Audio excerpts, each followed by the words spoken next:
morning, everybody. It's Monday, March 11th, and this is the AgYield War Room. I'm Dan Dempsey, and I'll be moderating today's session.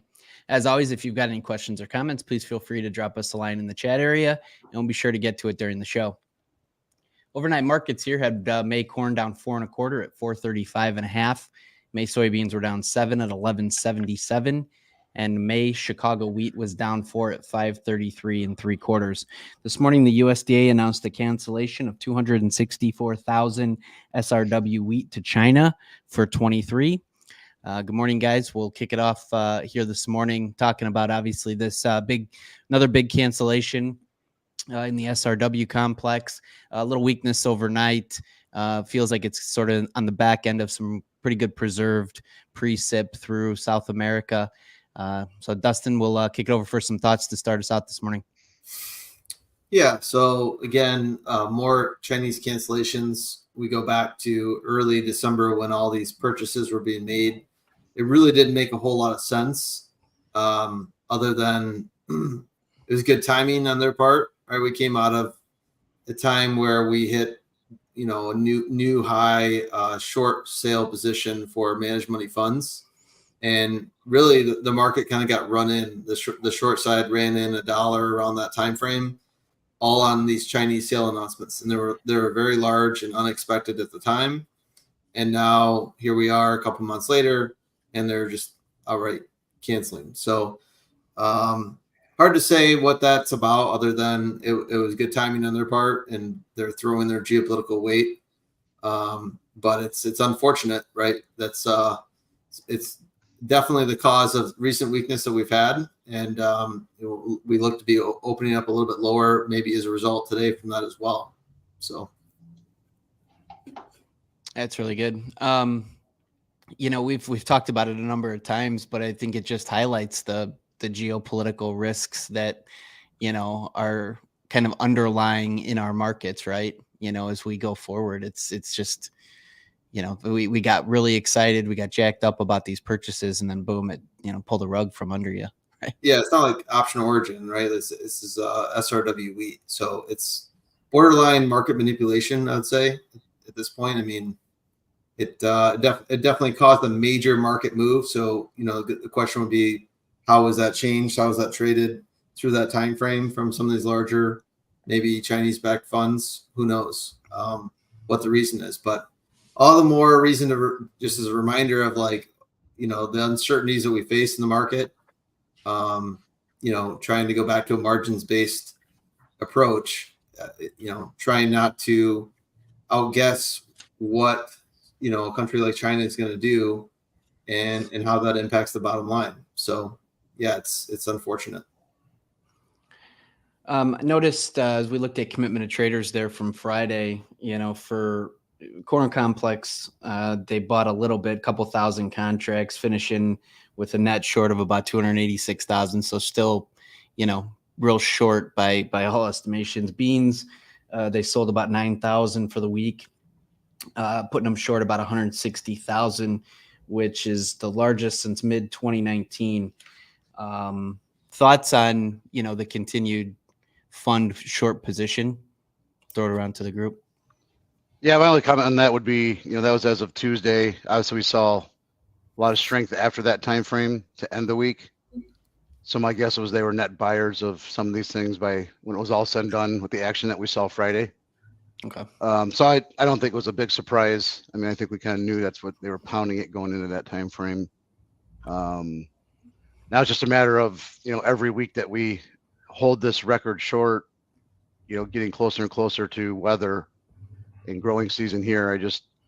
I would think you continue to trim that number to some degree, at least for a period here going into the growing season. I would think it'd be very rare to have record short positions going all the way through the growing season, but anything's possible, obviously. The other thing we did get Stats Canada planning intentions too. So I know obviously we're all kind of waiting for that March 28th report. Nothing too surprising actually is when you look at like corn, beans, like the wheat, the major crops, there was really no surprise at all. Kind of similar to last year's acreage numbers. Biggest misses were kind of those other crops, like canola was $1 million less, oats, flax, lentils, all that kind of stuff was on the lower end of estimates. So the primary crops were the ones that they still decided to plant, which I thought was kind of interesting.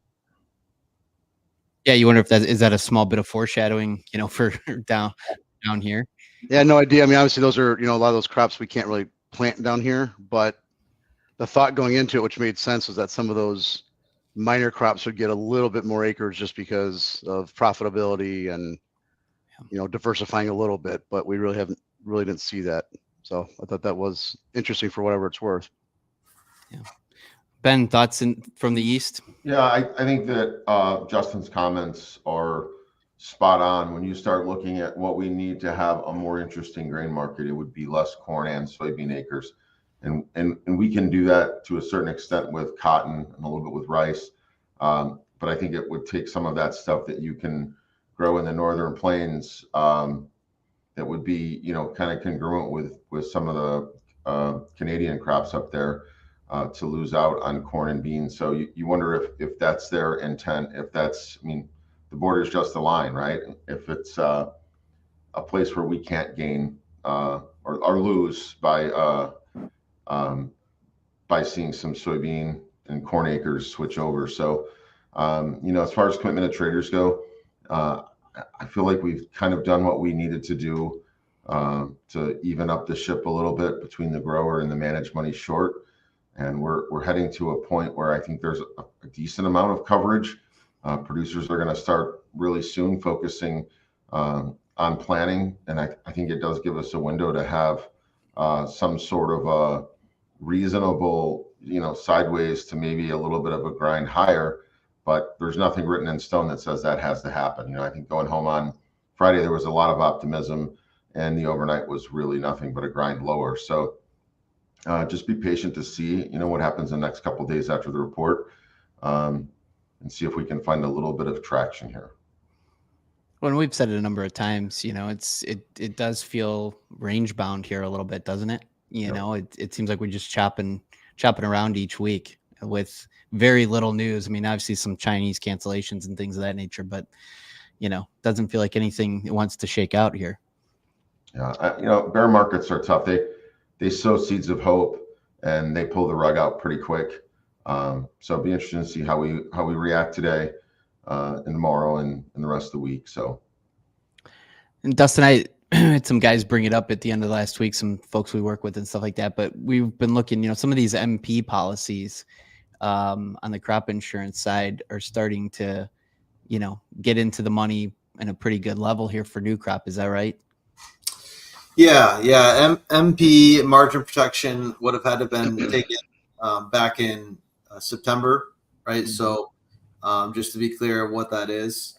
And obviously the market's had a pretty good drop since then. Inputs have not really dropped all that much. So this appears so far to be the year where MP is really going to be a valuable asset coming into the year. In the last couple of years, it's been no more than 2.8, 2.7% of all policies written. So it's not usually a very widely taken out one. It's very expensive as well, and there's a lot of moving parts to it. But if you do have MP, that might be definitely something to think about as an asset coming into the year. Right. Yeah, and Dustin, I was going to add to that.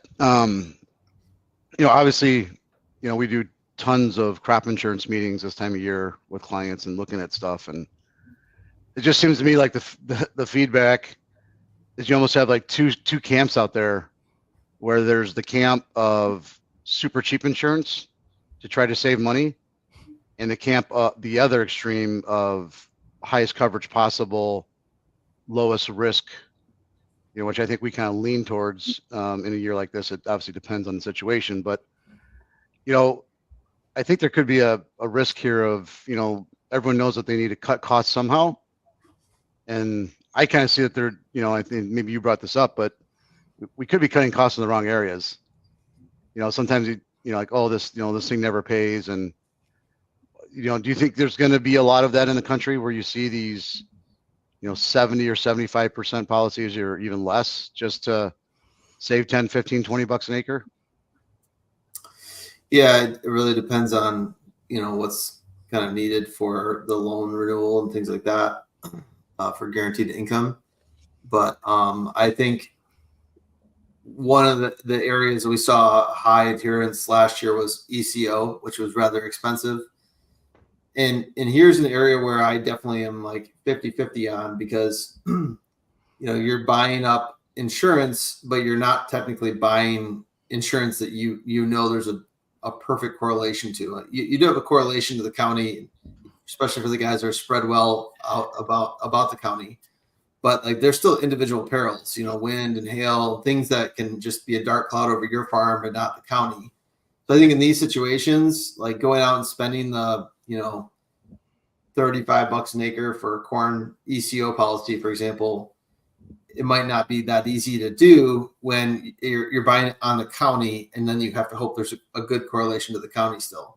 So I think you're right. Like we should be going, in some cases, going towards insurance and just boxing out risks, taking some sort of maximum risk that we're willing to take for the year. I'd like to try to do it under that personal insurance though, as much as possible. And I think on the same page there. I'm talking about just the industry in general. When you look over what we're hearing out, throughout the country, hearing a lot more people that are going lower insurance just out of a cost, not really in a full analysis. Yes. Yeah. So a lot of that we've heard, kind of opposite of what we would probably hope to see in some cases. They're not only just doing that. Let's say they're going with a 75% policy because, that makes a lot less cost for them than an 85% policy. So they're taking on that additional 10% revenue risk, which might not seem like a lot in a spring market, but let's say we have some sort of a drought midsummer. It's going to be a detrimental outcome for them, especially if they started getting aggressive on hedging. So they don't have that rising low deductible policy that pays out, against a heavily sold position. We're also seeing a lot of guys that might be moving towards accumulator type products to get the premium. So if you have a whole encampment of that activity, accumulator type, premium collection type positions, and lower crop insurance, it could be a little bit of a recipe for disaster if we do get into weather event this summer, for sure. So yeah, because you don't know, those accumulators are great, but if you don't have the bushels and the policy, to your point, to back it up, you could end up being accumulated or doubled up below your cost of production. Yeah, pretty easily if you don't know your yield yet. Right, and we look at these all day long, right? It's like if you do end up getting the low yield, high price scenario, which that's a high correlation for a lot of counties, in the I states especially. Let's say we get a chance to see $5.50, $6 corn again at some point this summer. More than likely, in my opinion, that's going to come from an uncomfortable position for yield. It's going to be some sort of adverse weather event that's happening at that exact moment that's going to make everyone question whether or not they have the yields. So if you have a pretty good APH and you're especially in your central Midwest, let's say, and you're at down to an 80% policy or even 75% policy, and you're in the middle of one of these situations, by the time that insurance kicks in, you've given up almost all of your extra revenue for the year, especially 75% policy. The first 25% of bushels are not getting paid back. Mm-hmm. Right. So that's 20. You have to be basically above a 25% ROI selling price just to make that up, which is really hard in this type of environment. So those really good points. It's funny enough, we were talking a little bit about this last week, but Seth brings a question here.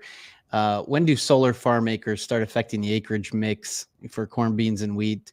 Anecdotally, he hears Central Illinois has some large projects taking some good farm ground out of production. Justin, what's your thoughts? Yeah, it's a tough one. When we've heard the same, we know some people that have put them up, and it's hard to compete. They're obviously huge premiums for nice long contracts. Nice for that individual farmer. It'd be nice to see them on skyscrapers instead of good Central Illinois farmland personally. But as far as actually, we have urban sprawl every year. We have new subdivisions going up. It's hard to see those numbers materially affect the corn and bean mix. Even though you can see it with your own eyes, you can see that we're losing acres. You just never really shows up that much in the numbers. I mean, would you guys agree? Yeah, I think urban sprawl over a 10-year period has definitely been pretty big, Right. But I think the year-to-year larger reductions that we're going to need to see are probably going to come out of like prevent plant in the Plain States in a year like this. So any adverse weather up there with low prices, usually a recipe for high prevent plant, because the lack of incentive to get it in is also there. But I think you're right, Seth. It's just it might be a longer time frame for it to be a material impact on the outcome. Yeah, and also how long, right? Like how many, and I don't know the answer to this, how many projects, they're paying, let's say $1,000 an acre for a nice period of time to put these up. How many projects do they have? When does that number get to, $300 an acre or some number when there's enough plants up, kind of like the windmills, threw them up everywhere. And now half of them aren't running half the time. So just what is that total energy demand in the areas and all those kinds of things to see how much legs those projects continue to have after this initial phase of putting them up. Very good. Seth, appreciate you reaching out. Yeah, Anytime you guys have questions, please let us know. Rylan, quickly here, we came into the open here, but last week saw beef slaughter and hog slaughter fall. What's your thoughts? Yeah, I think that just like we talked about last week, it's a little bit of a detriment, but we did see cash at 185 to 186. April cattle actually got up to the highest level they've seen since October 20th and then reversed. So I think we're seeing a little bit of follow through action on that. So a little bit more of a technical selling kind of break, I think we're seeing this morning.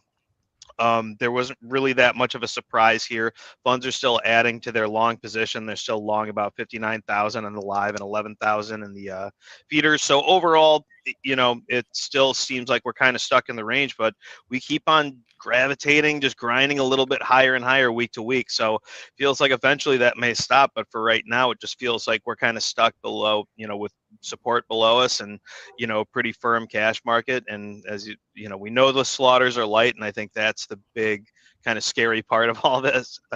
If we start bringing slaughters back down, so something to keep an eye on. But overall, it still seems like we're just kind of caught in the range right now. Okay, appreciate that, buddy. Just came into the open. May corn down 3 3/4 right now, 436. May soybeans are down a penny and a quarter, 11.82 3/4, and May Chicago wheat is down 10.5 at 527 1/4. We will have Conab out tomorrow morning, so we'll get that report and visit with everybody about that on tomorrow's War Room. Every day that the markets are open, we're streaming live on X, Facebook Live, and YouTube Live, 8:15 Central. This morning, guys, it was a good talk, and we look forward to talking to everybody here tomorrow morning. Thanks. Thanks, Dan. Thanks, Dan.